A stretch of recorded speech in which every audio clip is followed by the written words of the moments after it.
लगातार ना बोलने के बाद मुझे 1 करोड़ रुपए मिलेंगे।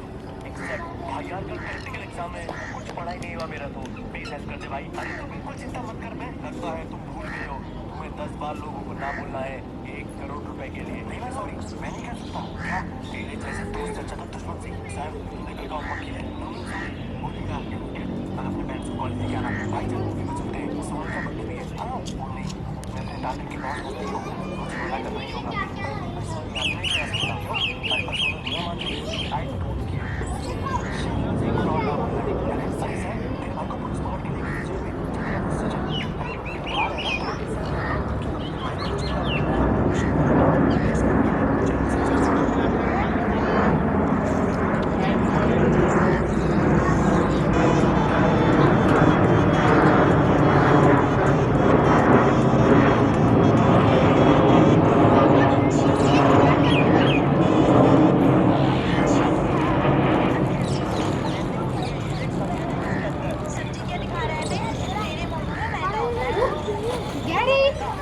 देखो मंकी, दूरबीन दूरबीन कौन है बा दूरबीन